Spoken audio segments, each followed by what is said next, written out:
Welcome back. You're listening to the Nrgy Speaks Life podcast. I am Nrgy, the self mastery coach, speaker, mediator, and author. This show teaches about personal development and self improvement for those who want to achieve self mastery. Each episode, you'll receive tools, tips, strategies, and techniques that you can take action on today.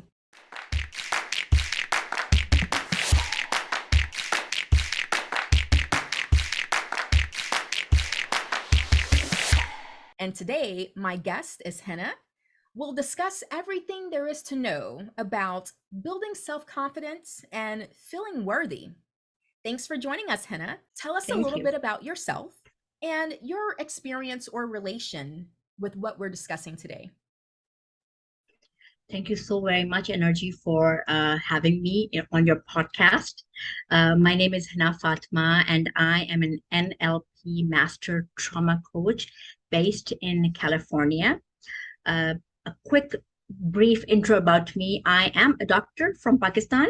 However, when I came to US, I'm an immigrant, and when I came to US, it was kind of a little hard. You're trying to settle in, you get married, it's a new country, you have a culture shock. Although I never had any difficulty kind of as far as language was concerned, or as far as my education or my confidence was concerned, but still just moving itself is a huge, it's a huge step. And so when I entered US, I was trying to navigate through my marriage and all, and hence I was not able to complete my licensing exams that you have to give and complete my residency. So kind of that's where my dream of becoming a doctor kind of faded. It looked like it faded. But I never gave up. I continued trying. I have two daughters, and both of the times I had severe postpartum depression. And so my story kind of, that I share is, and when I had when the depression set in, that's when I realized that a lot of what was happening in my life was being driven by my past traumas, and that I needed to seek help, because a lot of times when you're a child or you're a teenager and things happen, you think you've healed because you're young. You think you've grown past them. I became a doctor, I married, I moved abroad, so everything in my life seemed perfect. To the outside world, they're like, oh, she is one lucky person, she has all the opportunities in the world. But naturally, when you face abuse and trauma, which a lot, like probably 90% of us women face in our childhood, uh, it does leave a scar. And so kind of I started battling, it all resurfaced after so many years after I got married, and that's when I realized I needed help. And long story short, I went in, I did NLP. When I did NLP, I basically did it for myself. I did it as a personal development tool. At that time, I had no idea that this coaching industry existed. And when I did NLP and I understood its impact, and I realized how it helped me and how it's actually helping people, that's where I grabbed the opportunity. And I decided to become a trauma coach. And the reason I chose trauma is because this is one of those topics that gets brushed under the carpet. People don't want to talk about it. It's something so personal, and it's something so private that you feel, you just don't feel strong enough to come out and share. And so that's where what I thought I needed to provide to my audience, and when I do trauma coaching, there are four parts that I cover, in which two most important parts are self-confidence and self-worthiness. Because when you're traumatized, the first thing that happens is you start doubting yourself. You start questioning your competence. Am I good enough? Am I able to do this? Am I worthy of this love? Do I deserve it? Why am I here? Or we just even question, why me? Why did this happen to me? Right? And so that's why in my coaching program, I go through each one of the four aspects and I cover them deeply, and because healing, I believe, is not a one day session. It's not a 1 hour session. You see, what I believe is, for me to be who I am right now, it took me so many years. You know, it took me 25 years to realize that my traumas were still affecting me. So it's unfair of anybody in my life to expect me to heal in 1 day or even 1 week or even 1 month. So, but I'm not saying that you need another 25 years to heal. But it is a lifelong process. It's a process. It happens. You grow. And so NLP actually has real implementable techniques. It's not just talk therapy. And that's why I loved this, because there are real processes that you can do that help people really understand. And it's not just about reliving your past, because a lot of time when you go to therapies, it's just you're talking about your stuff. And I've gone through it myself. I've been to therapists who've made me feel bad about what I've gone through, who've made me question my own self, whether it was my fault or not, who've made me feel judged, uh, and you don't want to do that. And you don't want to go to a therapist where you go in smiling and you come out agitated or triggered. And that's happened to me too. They look at the time, oh, 30 minutes, 1 hour, and see you next week. And so now that whole week, because they took you to that point where you're completely activated emotionally, and now you're coming out of that session, and now you end up fighting with your partner or crying or going back in that cocoon. And so I feel it's so important for people that when they end that session, that they're feeling safe and okay, and they're in a positive mood. And that's what I do. And that's why I love doing this, because for me, it's not just doing a session, 1 hour session. If it takes 90 minutes, if it takes 2 hours, I'll do it, because I don't want you going back home and crying. And so this was a little bit about me. I love it. That's a lot of information that's so important. So I'm happy that you shared all of that, especially about the difference between, or the fact that coaching, and especially NLP coaching, is not like talk therapy. Because in therapy, yeah, it's mostly just talking and getting things out, which, first, if it's done right, it's very helpful. But NLP and just coaching in general, it's action and it's processes. And I love the fact that you shared that.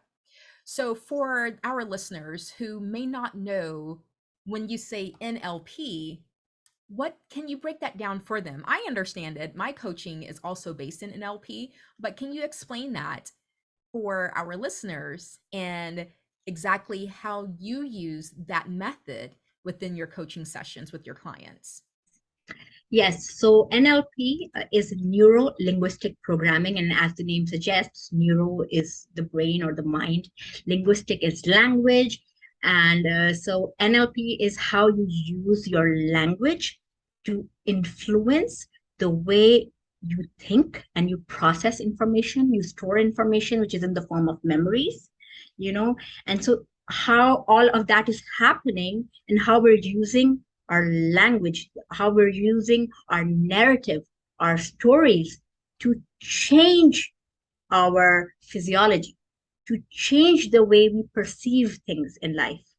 That's what NLP is about. Okay. And so, as I talked about trauma, a lot of people, I've had people who've questioned me that how does NLP specifically help with trauma and PTSD patients? Because normally it's the doctors who are helping them, or it's like licensed therapists who are helping them. And so, how can coaching help? So, because we talked about coaching and therapy, I would like to just again give a little. Differentiation that I give to a lot of my people to explain it better. What's the difference? So, a psychiatrist is a doctor, most of you know, okay? They give you treatment, they diagnose you. Then we have therapists or counselors who are again licensed, and they are also basically using different techniques. They are using CBT, or they are using EMDRs, or they even use NLP. So NLP is basically it's a modality that a lot of people use. Not a lot of people do not use it for trauma or PTSD, because again, trauma and PTSD is a little specialized field, and not everybody can handle that. And since in trauma and PTSD, the four elements that I'm talking about, one is self-confidence, the other is the self-worthiness, the third one is feeling safe, emotional safety, and the fourth one is in control, being in control, self-control. So when I do these four things, if you look at them individually, these are things, even if you're not traumatized, if you have anxiety, even if you have depression, or if you have any limiting belief, or anywhere you're feeling stuck, say in your relationships or in your career, in your professional life, these four things at the end are the pillars where it takes us to. We're either not feeling safe enough, or we're not feeling good enough, that we're not competent enough, or we're not feeling worthy enough, or we don't feel in control. And what does that mean? In control, we all want to be in control of our lives, So when we start, when we have anger issues, when we have resentment, when we have grudges, when we're unable to set boundaries, we become people pleasers, we're codependent, and we're constantly seeking other people's validation, right? And that's where we're giving our control to other people. Okay. So if you look at each of them individually, each one of us needs it, whether you have trauma in your life or not, whether you have PTSD or not. Right. And so it's something that is useful and will be useful whether you have trauma or not. But I like to use it for trauma, because a lot of times it does lead back to a trauma. Our low self-confidence, our low belief in ourselves, our questioning ourselves, the bully in our mind, the critique that we have in our mind that's constantly telling us, you can't do this, or you're not good enough, or you're not smart enough, is originating from some kind of abuse, bullying, harassment that you've either experienced or witnessed. It may not necessarily be an experience, but it's something you have seen. Maybe a family member being abused, maybe your parents fighting, maybe you in the society you lived, you've seen war. So it may not be happening in your house. It didn't happen to you in particular, but you saw it happening to other people around you. And so these things do leave an impact. And the thing is, that's the thing, people don't want to go there because it's so traumatizing, it's so painful, that they would rather talk about that I have this anxiety, or I have this low self-confidence, or I have this self-doubt, and they'd rather not go to talk about where it's originating from, When was the first time, the earliest memory that they have when they uh, felt bullied, or they felt that they were not good enough, or they were made to feel not, enough, just not enough, right? And so, because it's painful, and that's why people don't go there. And that's where the healing begins. You need to get there to heal. You need to get there to come out from it. Like, if there's a wound, if there's a physical wound, I can't heal it just like that. I have to get there. I have to clean it. I have to stitch it. I have to, clean that area. And when that will happen, it will stay. So you have to allow that to happen in order for it to heal. Otherwise, it will not heal. And when it doesn't heal, that's where, it becomes an abscess, and there's pus there, and then it becomes worse. So that's why trauma is, and that's why and how I use NLP.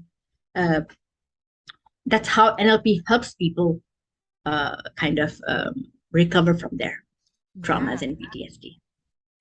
And you brought up something that a lot of people avoid. Like you said, they avoid going backwards to that painful moment of time, that painful experience, or that painful um, just Event or whatever. event. Yes. Yes. And so with with your method of coaching, what have you done that was successful to get a person to actually go back there?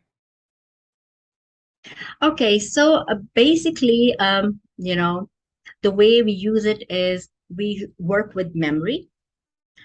We work with what is it that they can think of. So when we work in NLP, we have people visualize. Visualization is extremely important.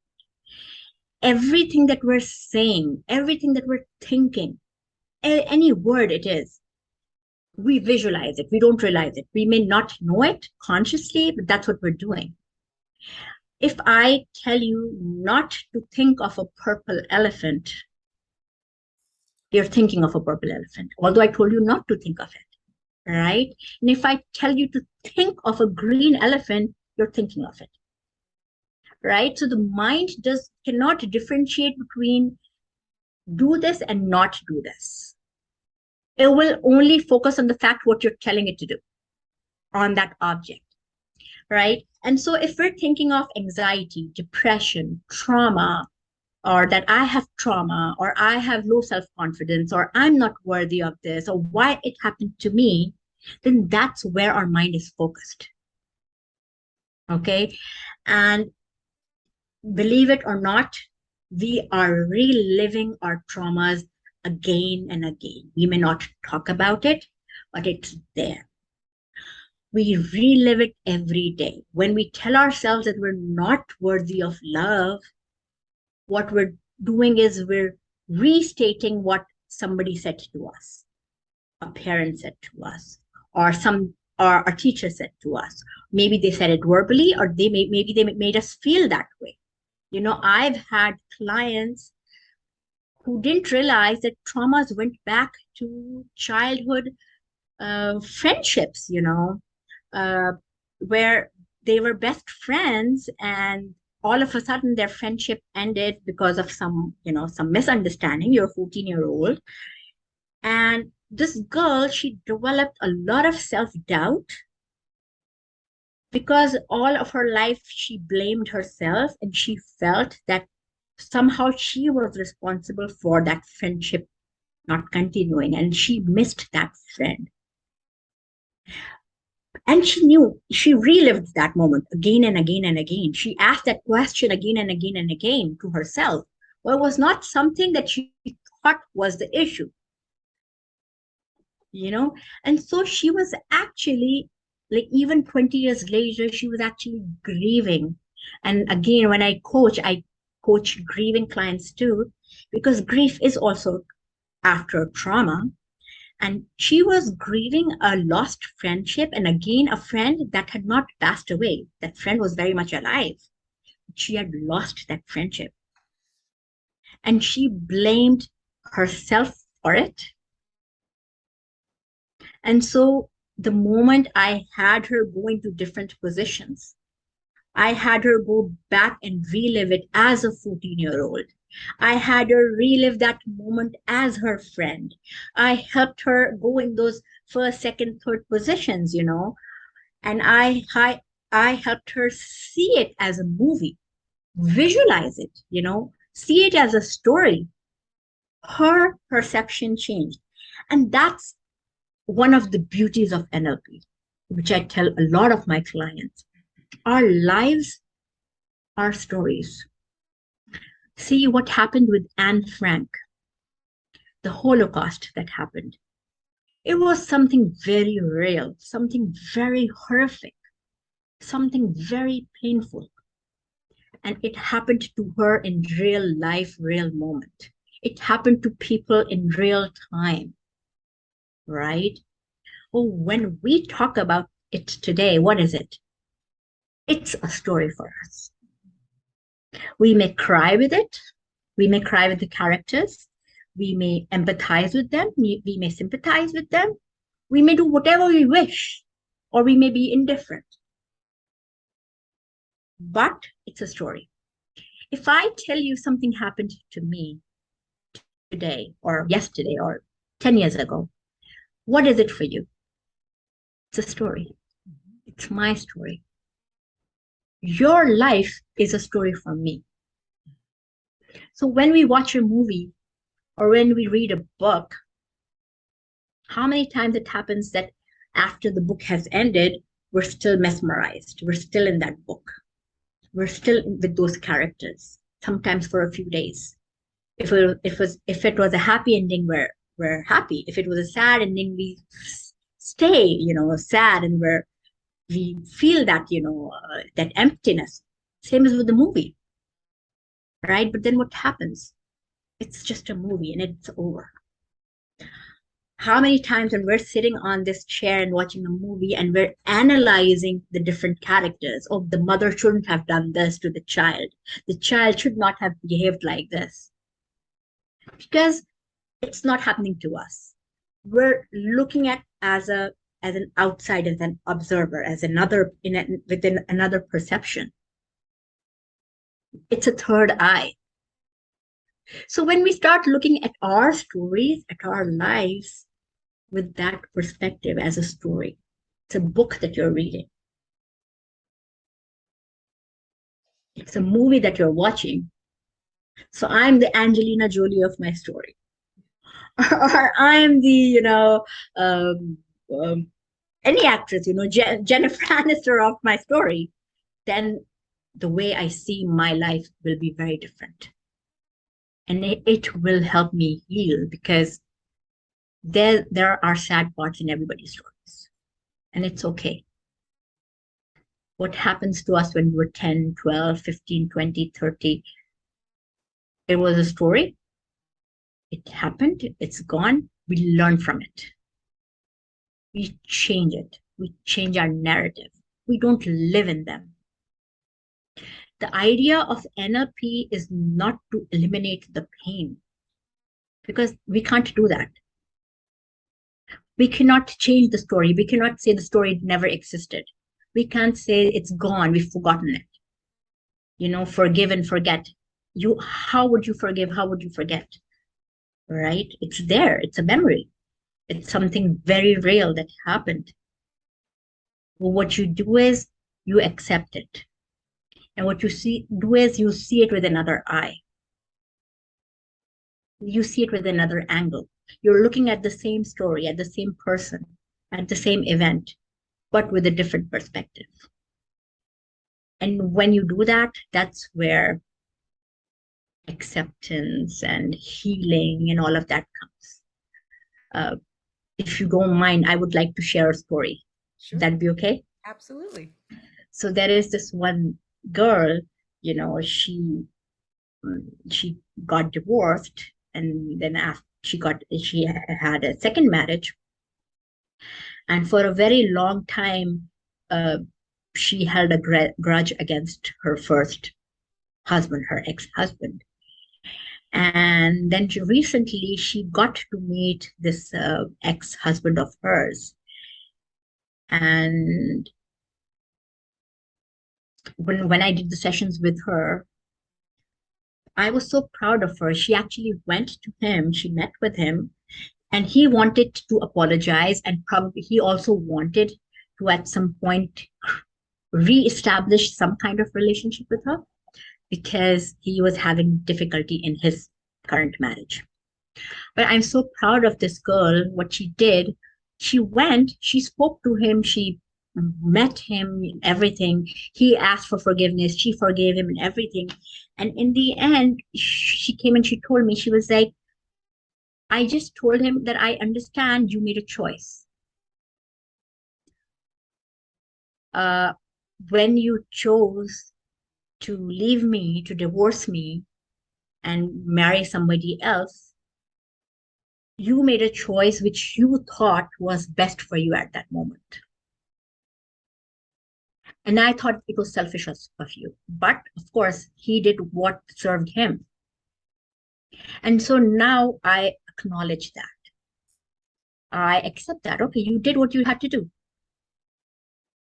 And now I've moved on and I've forgiven you.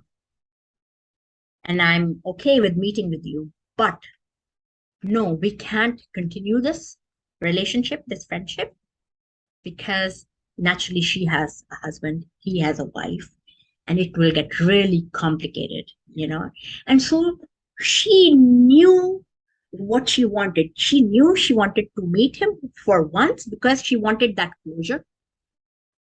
But then she was brave enough to tell him no. And she was so brave. She was brave enough to not fight with him because when I was doing sessions with her, she was angry. She was resentful. She was blaming him. She was blaming his mother. She was constantly, and because of him, she was fighting with her current husband because she had these uh, trust issues in her mind. And so when I worked with her, and when she went in, she was in peace with herself. And she was like, yeah, I am where I want to be and I'm happy.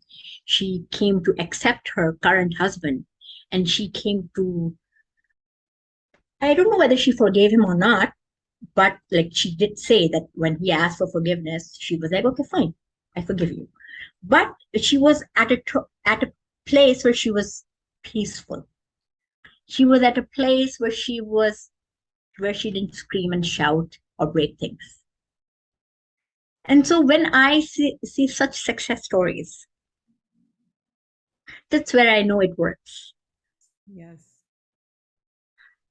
And so there you go. That was Absolutely. a very emotional story. Sorry for sharing. That's perfect because for everyone that's listening, that is a great real life, realistic example of what a lot of us deal with. Many of us, if not all, I don't like to speak in absolutes or universals, but many of us have dealt with some sort of heartbreak, some sort of breakup, whether it just been a Betrayal. right, exactly. And that is an awesome example of how people can work through that pain and that hurt in order to be able to move on and be in a healthier position, both just within themselves and then with their new partner and just their families. So I appreciate the fact that you shared that story. That was really important. And you mentioned something in the story about um, your client wanting to get closure. Now, I've been in different conversations with multiple people and have heard where some don't believe that closure is a thing. So I would like to get your point of view on closure. Do you believe that it's a thing? Is it possible It or depends on not? the people. It depends on every individual. You may not need it. You may be okay with it, right? Some people need it. So we are all individuals. There is no set rules. There is no formula fit for all.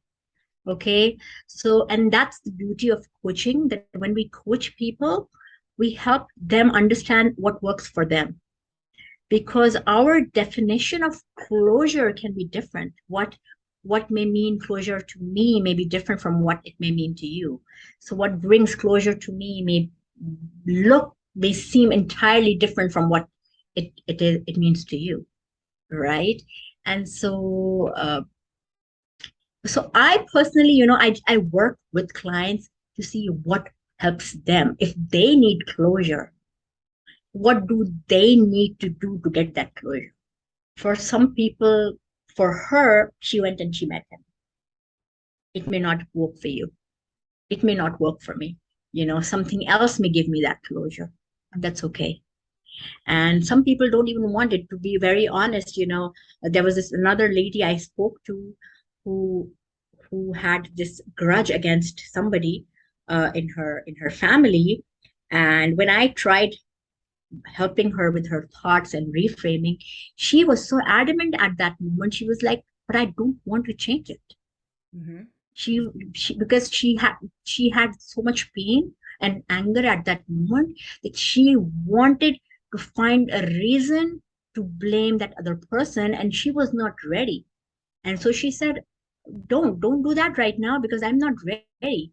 I want to curse and abuse this person in my heart as much as I want. And so that's what she wanted at that moment. And she actually literally very explicitly told me that I don't want to. And I'm like, but you're hurting yourself by doing this. And she was like, it's okay, because right now this is what I want. I want to suffer because I want to dwell in this at the moment, and I just want to take it out. Right? So it's okay. That's what she had wanted. And I was like, fine. Because she was in that state of mind at that moment where she was not ready to see the other person with another perspective and see their point of view. She was adamant to stick to her point of view, and she was like, nope, I'm gonna stay here, and I'm gonna blame her, the other person that I dislike, and I'm gonna be angry at her because that is what's giving me pleasure at the moment. That is what was satisfying her need, and that's okay. And it's better that she does that in front of me rather than with that person. So I'm like, it's better you went out. And so that's why I actually do, I would like to point out here, I do a free catharsis session with people as well. It's a 45-minute session that I do. So normally, the first session where people, if anybody is interested, to just come in, talk to me, share, went out, and then just listen to what I have to offer to them. And if there is a way I can help them, if I can, if I can't, I let them know, sorry, this is not my area. I'll refer them or I'll recommend them to go see a doctor or somebody else. So, well, that is there. And so it's basically, if you go on my Facebook, I have it on my Facebook. It's the Calendly link where people can just, kind of schedule a 45-minute free venting event where I am that listening ear. And my husband, he's like, when I started doing this a few years back, there were stories I was listening to, all kind of horror stories. And there would be days I would just share with my husband sometimes, and sometimes just be down. And then he told me, what you're doing right now, this is what's going to happen. Because listening to other people's stories is not easy. Yep. Yep.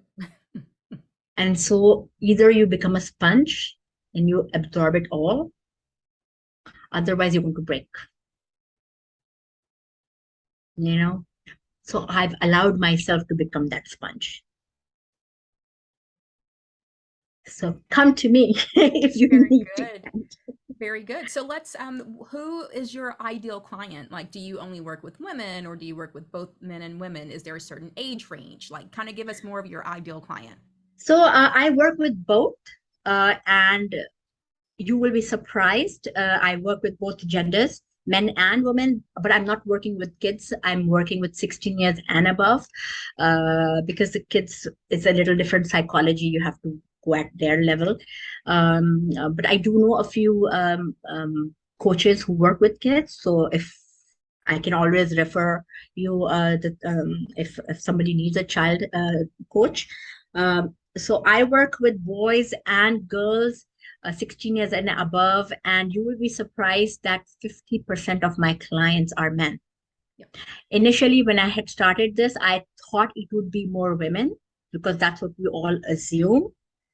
We assume that the world is full of men abusing women, but no, it's not saying that women are abusing men, but men have traumas and they have severe traumas and they have severe PTSDs. And the thing is, women tend to cry at least. Men can't even do that. And men are judged so often. It's so easy for us women to label men as abusers, as accusers, as narcissistic. And we tend to fail to see them as human beings. We tend to fail to see that if they're behaving in a certain way, whether it's a narcissistic attitude they have, they're controlling, or they can't control their anger, or whatever issues that they have, that's originating from somewhere too. Yep. So like men are not perfect, and men don't have it all figured out too. So it's not just us women's, it's men too. And let me tell you, I don't know whether I should say it or not, but I personally believe men have some kind of hormonal issues too.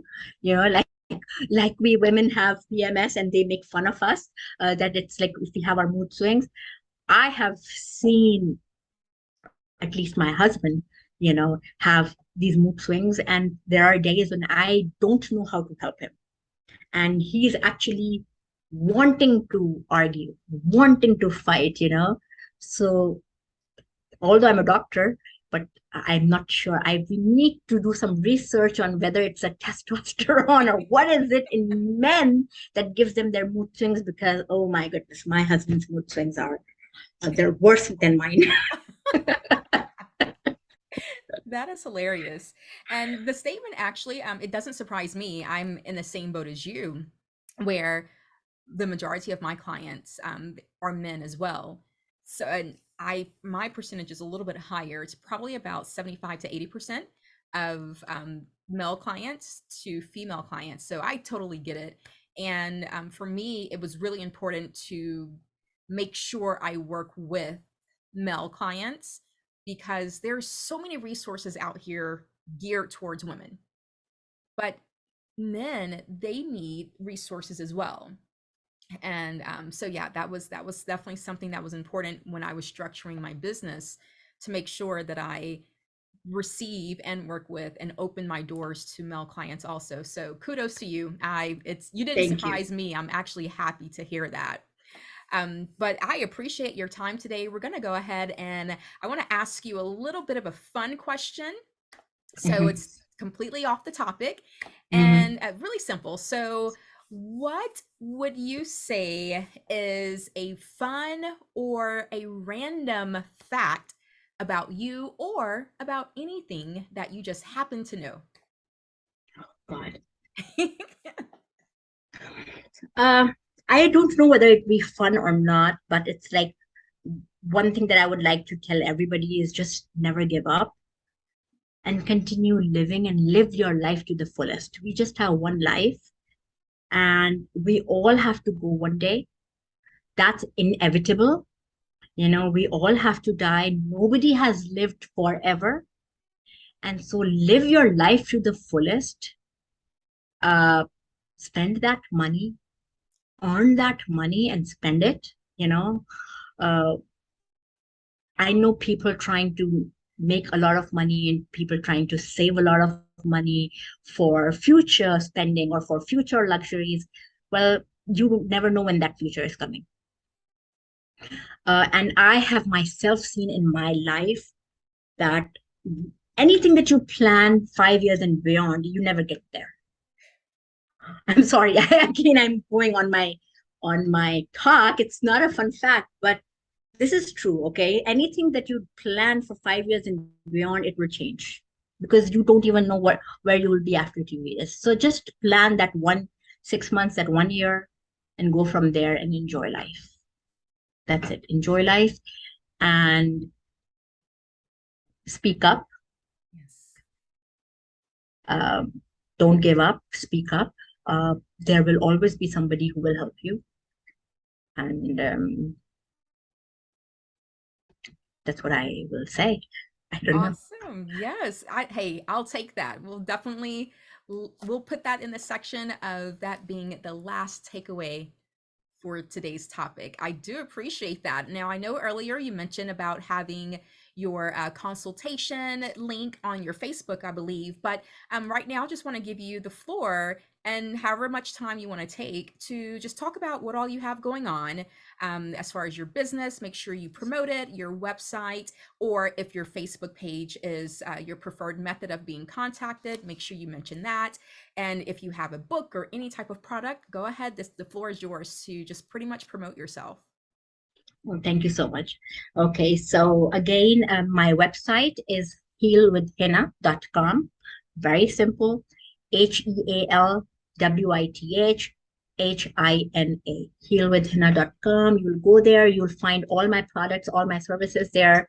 So basically, I do one-on-one coaching as well as I have a 6 week coaching package.